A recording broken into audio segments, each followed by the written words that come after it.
My talk is built on many of the previous ones. When Mark asked me to talk about some intersection of climate and biodiversity, what I thought of is a little different from what any of you do, because I'm focusing in my own thinking about solutions to climate change rather than the problem itself. And when we get to solutions to climate change, we love to believe that they are innocent, risk-free, happy outcomes. But that is unlikely to be the way the world works. Everything is more complex than that. So I pose this question about, can wilderness values survive renewable energy, as an example of the issue of examining solutions, but very much in the domain of this overlap between climate change and biodiversity? And I would say the answer is yes. It will survive. It is now submerged. Wilderness values are, for the most part, submerged, but are likely to reemerge. So if I manage to advance, okay, this is how I'll do it. Okay, so this is a picture which is idyllic. I am on the left. It appears that I am alone at a natural wonder. I am not alone. I seem to be only. There is actually quite a crowd of people who've come, as I have that morning, to Arches National Park in Utah. And so one of the things I'm doing is channeling the early years of the environmental movement, let's say the 1970s, in which there would have been an immense difference cognitively between my being alone and my being one of a group. I went there with my son, and it was quite glorious. But others took our picture as we took pictures of the people in front of us. It was a group experience. And we stayed overnight in a Hilton Hotel in Moab, Utah, bustling with activity, thousands of thrill seekers who race jeeps and motorbikes in all kinds of crazy places, and pay pilots of small planes to fly them over the mountains. And one would call it industrial tourism. In fact, industrial tourism was the phrase that Edward Abbey used in the book about this place, which made me want to come and see it 50 years after I read the book. The book is a hymn to solitude and to getting away from industrialization. And he envisions Arches National Monument being populated by indolent millions born on wheels, meaning automobile wheels, and suckled on gasoline, who expect and demand paved highways to lead them to comfort, ease, and safety in every nook and corner of the national parks. And Abbey's nightmare has been realized, but it is vibrant and full of humanity, and is clearly Abbey's value system is not the only value system, but it is the value system of wilderness values. If you don't know that book, it is a classic and quite amazing and enormously influential in the 1970s. He went on to write another book called Monkey Wrench Gang that is a good deal more famous, and really brought in was a case for ecotourism, some eco-terrorism, which is quite another matter. So this is my little map of what has happened over 50 years. I believe wilderness values have drifted away from a central place in the thinking about what we are asking of the natural world. And that we had wilderness values and biodiversity objectives quite tightly linked as challenges to and the centrality of economic growth. And the buttressing and mediating roles of wilderness values are now much weaker. So that's the picture that I'm essentially going to elaborate. What else? So I wrote an essay with John Hart about a book we wrote 50 years ago called Patient Earth, looking at what had changed in central issues and what had not. And wilderness was on our list of things that had become far less important than in this indeed early decade of the environmental movement. Population has been disconnected from environment, something that happened quite willfully in the 1980s, and a concern for militarization as an impact on the environment has also been diminished. I think both of them regarded as extra baggage by the environmental movement, and far less attended to in the early days were environmental justice, hard to find it at all, and geoengineering was simply not on people's minds. So in wilderness is in a matrix of change in what seems important in what let me call the environmental movement. Quickly, on biodiversity and economic growth, it's pretty much the same conversation as it was 50 years ago. As we've heard throughout this meeting, anthropocentrism dominates our cultures. We don't count the non-human in aggregate utility or GDP, although you guys are nibbling at it. We do have in 1973, when I looked up these dates, they were all earlier than I realized, they're all clustered. The the Endangered Species Act in the United States is all the way back in 1973 when this, and it is about species survival without reference to human benefit. The instrumental biodiversity values are indeed part of the dialogue and have been from the beginning, from pollination to soil fertility. Biodiversity is an asset. And as Mark mentioned at the very beginning, the UN Convention on Biodiversity began at the same time, in the same Rio meeting in 1992, launched both conventions.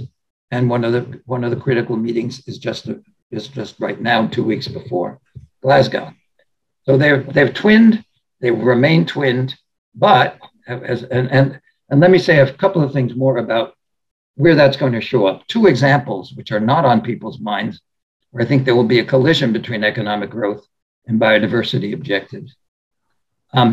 First, let me note that the voices for the biodiversity objectives are not totally silenced. E.O. Wilson, the famous ant specialist, wrote this book just a year or two back called Half Earth, which really says leave half of the earth for the rest of the species and get us out of there, which is, so I'm saying this never really died out.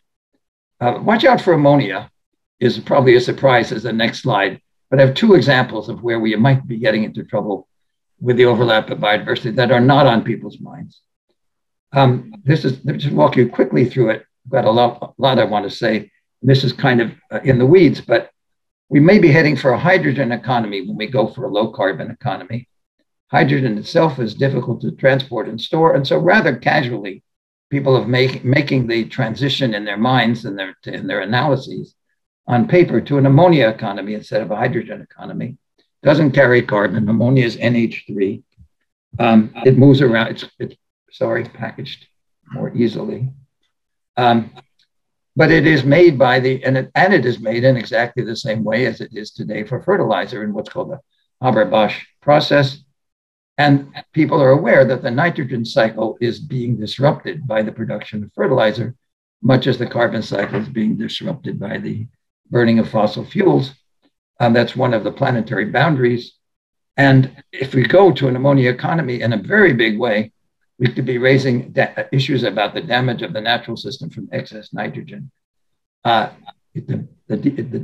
details matter. I'm not sure what they are, but it's an example of how far you have to extend your thinking to pick up an overlap of this kind. As far as I know, not yet noticed. The other has to do with geoengineering and biodiversity. All of you know, I think, this picture, the Pinatubo explosion, which cooled the earth for 6 months.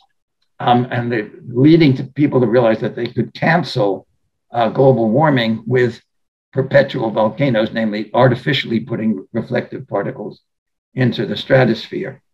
If we do that, where will non-humans count?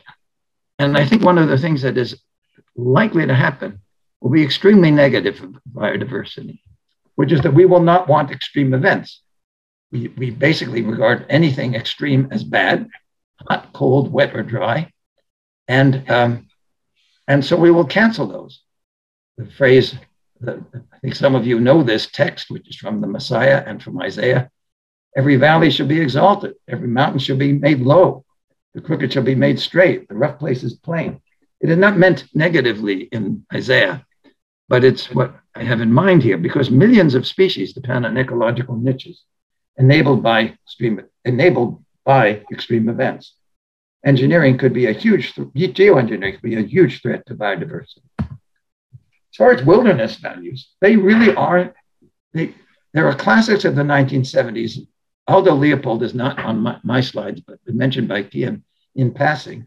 One of the people who was articulating these values, less so though, he was more on the pure biodiversity side than David Brower, whose biography is told by John McPhee in an Encounters with the Arch Druid, who was trying to save wilderness. That book has mining in opposition to leaving a mountain alone, dam building, leaving a river alone, and managed landscapes, leaving landscapes alone. And another book, Place No One Knew, same David Brower, showing a dam that was built on the Colorado River, removing an entire valley because the lake formed behind it, and the lake and the valley mourned for its loss. And no one is saying that somehow these values were widely embraced. No, but most people didn't imagine hiking in that valley. It was the vicarious experience that was sufficient to create a movement around the protection of nature for wilderness experiences. In one policy phrase, though, there was a policy, is a policy actually still in the United States. This is all US focused, but I think most of it is in Europe, maybe not to the same extent. That's one of my questions. But no significant deterioration is a term of art in public policy of the 1970s, which talked about pristine views where you could see 50 miles or 50 kilometers or 100 kilometers. And if you lost that, that was regarded as something illegal. So it was, again, an emphasis on preservation of human experience. Where are wilderness values today? This picture I had not seen until I went looking for it, but here is a mountain area in China where the mountains are contoured with solar collectors completely covering them. Imagine that in the Alps. Could it happen? Or in the Rockies? There's a very warm embrace of the mountain. If you could think of it as a completely different ethic that hugs the mountain with solar collectors, but it's not where the Western values of environmentalism certainly started from. But my point is that biodiversity and wilderness values were mutually supportive, and that wilderness and biodiversity arguments are much stronger when wilderness values buttress them. And so why does all this matter? And the reason I think above, this is the net zero project in the United States, for the United States, done at Princeton in the last couple of years. I was part of it, but once removed from the real action, partly because I was concerned that we were not paying enough attention to the realization of net zero and what would go wrong. Net zero is rolling off the tongue these days, and people hardly know what they're arguing for. But we were honest about what it would mean: 3 million megawatts of solar and utility scale solar and wind power all over the country. Kilometer by kilometer, you would see a wind turbine and see a sea. It's a huge invasion of land. Will it be possible? Will it be rejected because wilderness values, which are in hibernation today, will emerge? The implications. So how am I on time? Because the rest of it is a little less different. How am I on time? Anybody tell me? 5 minutes to go? Hello? Yes. Oh, I can't hear a thing. All right, never mind. So maybe you can. All right, so we have these choices for the low carbon economy. None of them is particularly to be welcomed. Renewable energy will clobber the planet in terms of land. Fossil fuels could stay in existence, but with a CO2 managed and put below ground. Nuclear fission and fusion raises the prospect of nuclear weapons in many countries as a spillover effect. And the unifying theme that I want to, the vocabulary for talking about solutions identifies conditionality as the critical issue. What must be true? What must be required such that a solution is acceptable? What must happen, what must not happen? And the conditionalities most discussed today are that the world must become more equitable. We don't have a climate victory if the world stays as it is, something which was, as I said, not part of the 1970s discussion. That fossil fuels must be fully phased out. They're the devil. I think that's problematic as well. And there are many other conditionalities. And most arguments about climate change solutions, which are going to be more and more present, is about these conditionalities. So think about this one, for example, which is related to the biosphere. Suppose, if you're managing a carbon stock as a forester, you're told by your boss that storing carbon is your only objective. What would you do? You would do a number of things that would trouble people, like the indigenous population. So change roles. Now you're the policymaker in the same world. What conditionality would you place on the carbon market for biostocks to elicit actions you would welcome and deter outcomes you would decry? That way of asking the question about every solution applies. We try to keep fossil fuels going with carbon capture and storage. One of the major issues is, what if they stop doing what they've been doing? If you never let it happen in the first place, you don't have to worry about irreversibility.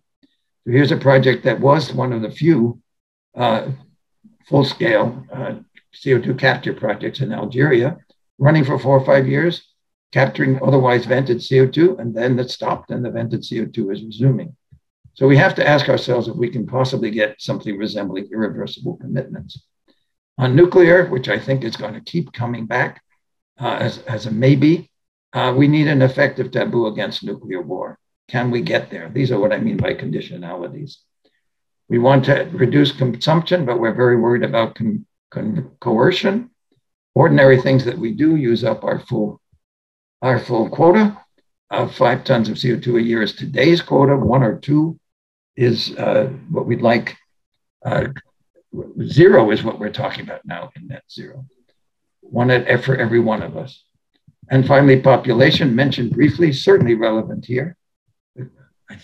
I have trouble with some of the methodologies that we hear today because they don't accept that maximum populations are smaller than today's when it comes to humans, and presumably that may be true for other species as well.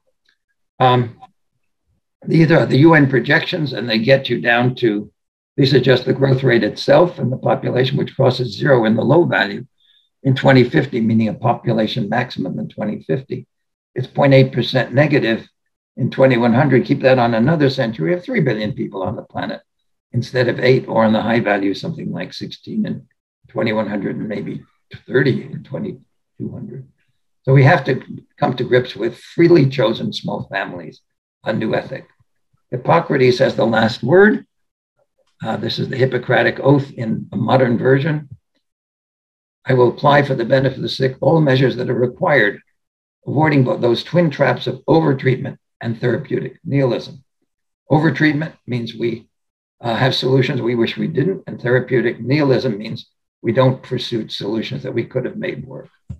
So grounds for optimism, nonetheless, as I bequeath this world to you guys. The world today has a terribly inefficient energy system. The costs for solar power and wind power have fallen precipitously. Most of the physical plant for 50 years from now is not built. But above all, smart young people now find climate change exciting. So that is my talk. I hope I didn't run over, but I probably did. I stop sharing the screen. Yeah.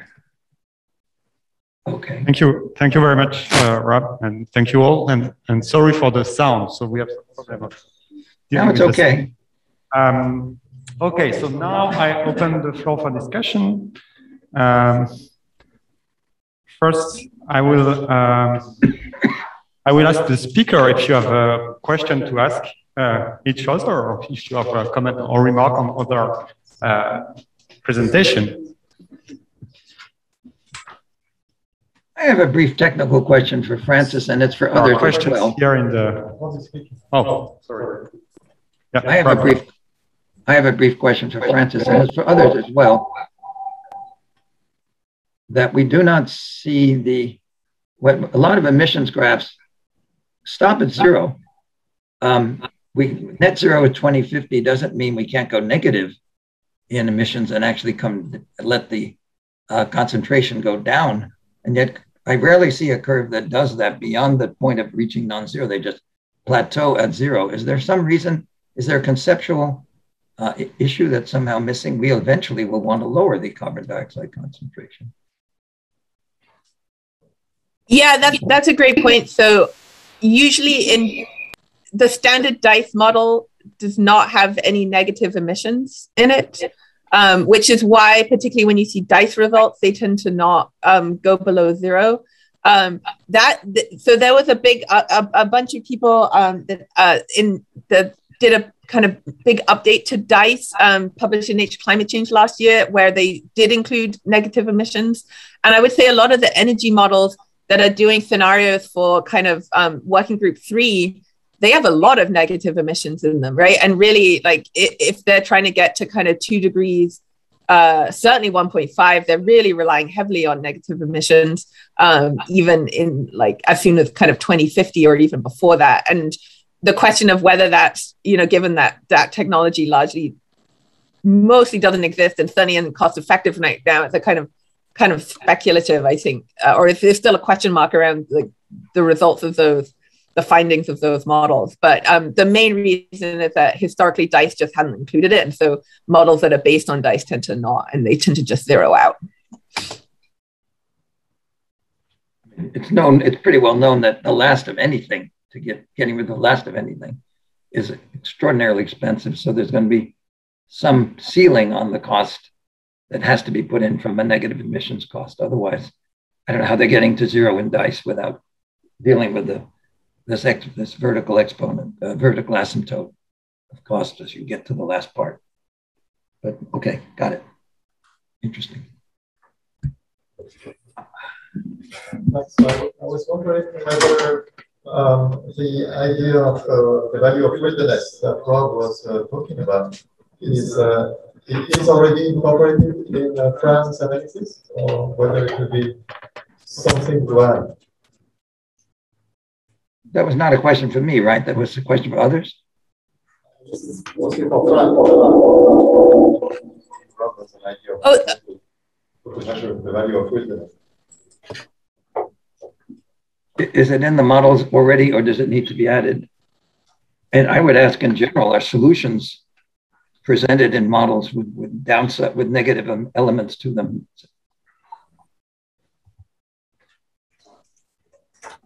I couldn't quite hear who the question was directed to, but I would say, I would include that in the set of, well, I guess it depends, right? Like wilderness values are both non-use and use, right? I think there's a non-use kind of existence value that people place on them, just kind of knowing that they exist. But there's obviously also, as was pointed out, like there's a recreational value there and a kind of direct aesthetic enjoyment of it too.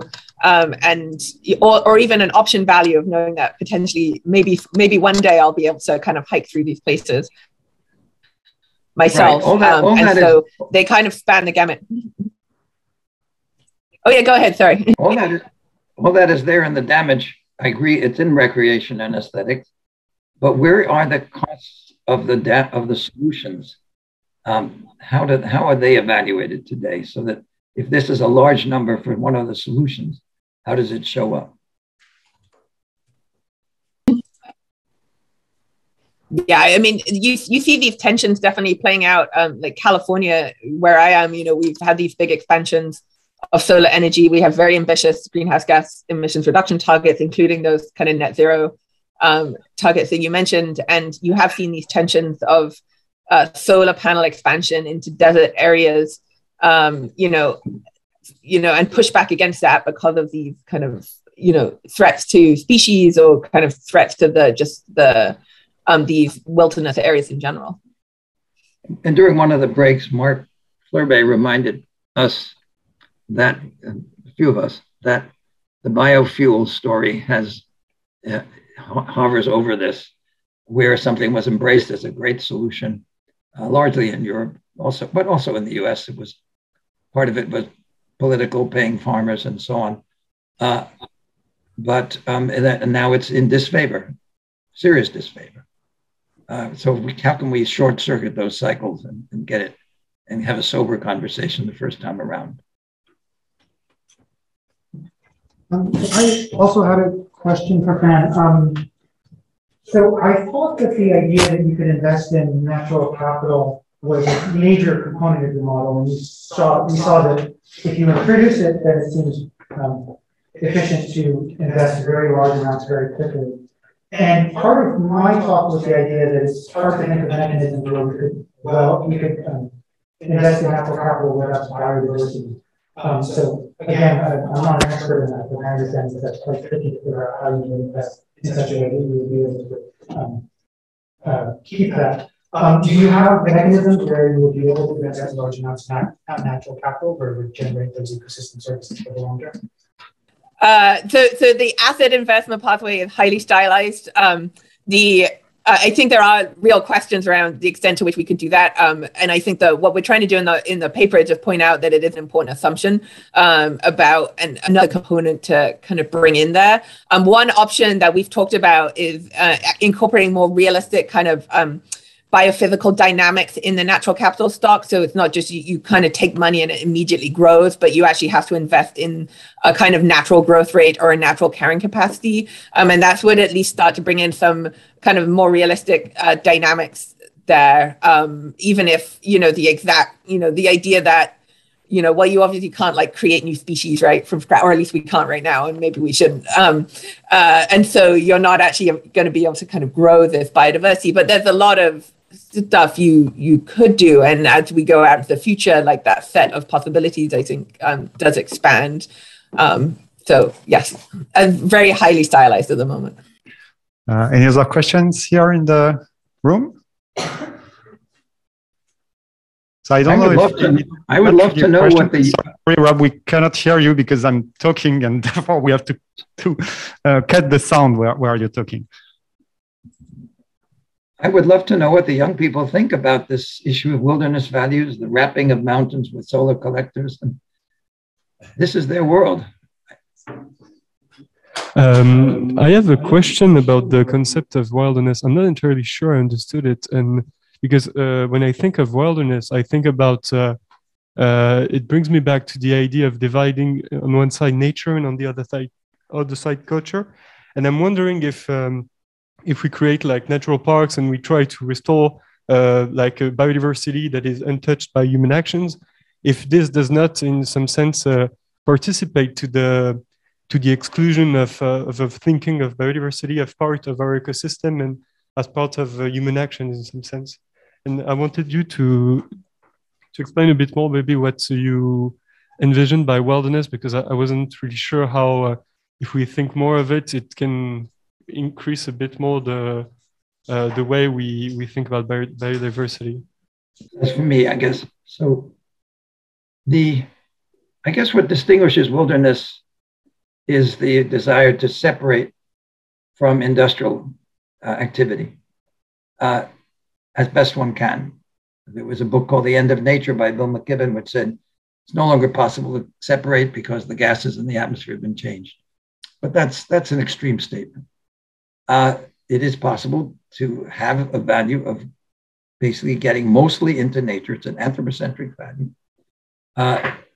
And it carries along with it, in order to make it possible, positive impacts on biodiversity. You get, in many instances, so there's what I call mutual buttressing or reinforcement.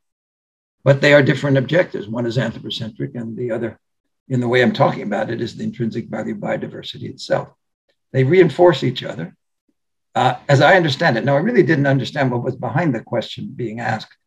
It is an elitist value. One could attack it and say we can't afford it. That would be a reasonable concern. But I didn't quite understand what was behind the question. Do you want to rephrase? Yeah. So it's true that my point wasn't very clear. So my concern was the following. as far as I had understood your presentation, there was this idea of reintroducing the concept of wilderness, so that maybe, as in the 1970s, if I understood well. And my question was more, if we think of wilderness as a place with, no human interaction and places where biodiversity is preserved, my concern and my question was just, so wouldn't that contribute to the belief, or it's not really a belief, but to the fact that we as a human species will tend to to separate ourselves from biodiversity and from being part of an ecosystem? It's not really a question. It's more, I don't know what you can call it, but it's not really a question. That's what yeah. I shouldn't repeat myself, but we as humans can come into a natural area attempting to affect it as little as possible. Take nothing but photographs, leave nothing but footprints is one of the phrases in the national parks. Versus coming in with major industrial objectives and transforming the landscape. I could jump in here too and just observe that, I teach very kind of, really diverse group of students at kind of a big public university in California. And I kind of observe too, this wilderness aesthetic or this wilderness ethic, I think is not super resonant in those group of people kind of, and that, who do care about environmental problems a lot. And a kind of reconceptualization of, the American wilderness aesthetic of erasing, a long history of kind of indigenous, peopling of the landscape and of management of the landscape. I think, I was just saying that I think that the understanding these wilds, what we understand to be wilderness, as having a longer history of peopling and management by indigenous peoples, I think complicates some of those kind of 1970s aesthetics for kind of certainly my students that I teach in California. And I think they're coming to understand, wilderness preservation and management much more as less of a kind of removal of people and more of a kind of more active engagement with, a people's history there. And I don't know where that leads. But I think it is going to be different than what, this kind of ethic was that it initially created these national parks. But I think it's exciting to kind of to talk to and to bring in these diverse voices and think about what a more indigenous style of relationship of kind of in the US, our kind of Western relationship to these lands might look like. This is the overlap of is that okay? Can I say? This is the overlap of the wilderness values and environmental justice that we're contending with here. Of course, the wilderness values were tightly tied in the 70s to affirmative evaluation of Native American ethics and vis-a-vis the land, perhaps romanticizing it, but they were tied together back then. They can be reevaluated. People who have been displaced from national parks as they've been created and made forced to live elsewhere, or grandfathered, but then the children have to move somewhere else. So of course, there's a very important interaction of those two value systems, which is good. I'm glad Francis pointed it out. Francis, I think your program is terrific. Your plan of action. So there were questions in the chat by Mark Ludolson and a following question by Simon Kane. So I just propose that you just say what you have to say directly, because you can talk. So John, first Mark. Great, yeah. So very much on these points that have been discussed. Wilderness values in 60s to 1980s America, they sort of had a fetish for purity. No roads allowed, no chainsaws even allowed to clear the trails or anything like that. And the consequence of that is that it really restricted the access to the benefits of those areas to wealthy people who could afford to go find their way all the way into the backcountry. And so the beneficiaries of it were a very, very tiny fraction of the population, mostly wealthy and white. So that's another dimension of this sort of thing being in tension with environmental justice, but also it's potentially a lost opportunity to have something play the role of wilderness values that's a little bit different, that captures a larger percentage of the population's support and ideally vigorous advocacy. So what's the optimal set of values to take the place of these, sort of American wilderness values, starting, at the Wilderness Act in 1964 and stuff like that I think you correctly described? What conception can we replace this with that has democratic legitimacy and has the greatest positive effect? Really a question for both Rob and Fran. And also, I think tying into Fran's, work in another way too, which is that, like, if you think about when you go hiking in the Alps, you could be like 65 years old and you could take a chairlift to the top and walk around the top of the mountain, and that's really beautiful. And that sort of setup is not allowed by the sort of American wilderness values. And so that's just a clear demonstration of how a different way of doing things could provide even more benefits to this land through recreation and other opportunities too, which could get a much larger range of support potentially. What do you think about all that? Francis, let me go first quickly with two things that I said in my notes to indicate.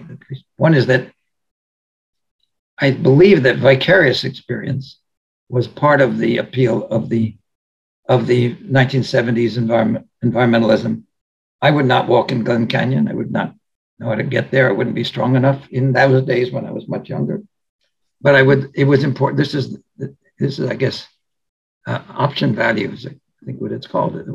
That strengthened the movement from just being hardy, I think hardy more than rich, people actually getting into backcountry and things like that. And the second is that Moab, Utah, is the ethic of the chairlift. Now, it is highly populated by people, crowded.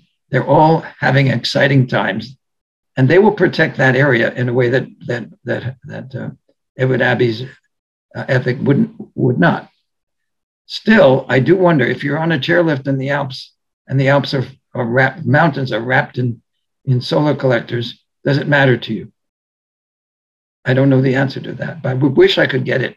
I'm hearing some people saying, this is over. This is something you just got to let go. And I'm very resistant to that. Yeah, I would say I think that, like what Mark pointed out, is the balance between the direct use values and the kind of political constituency. I think there is this really interesting tension between the direct use values and the creation of this political constituency that's going to be able to sustain support for these places in the long run. And the question is, how do you manage that? Like, the parks in the US have been hugely overcrowded this summer, right? And that's a great thing, right? It's great that so many people want to come out and enjoy these places. But how do you think about a longer, like, sustainable solution? And I've always thought that it might be interesting to kind of like think of it as like a birthright, that you don't get to just go and visit because you can pay for it, right? Or because you have the time to do it.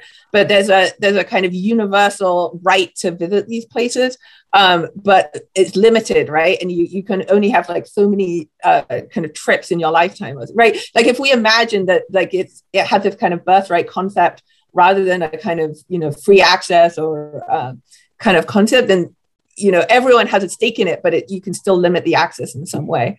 Because obviously we don't want to limit the access by price. And the park service is really interesting in that they really know that, or they don't do that, which would be a market outcome.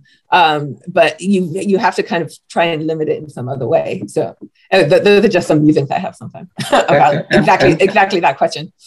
And one strategy is the lottery. I think that's actually being used. Okay, Simon, you had a question too? If you want to ask the question directly. Yeah, thank you. There's one I wrote in the chat, and then I just have a further comment.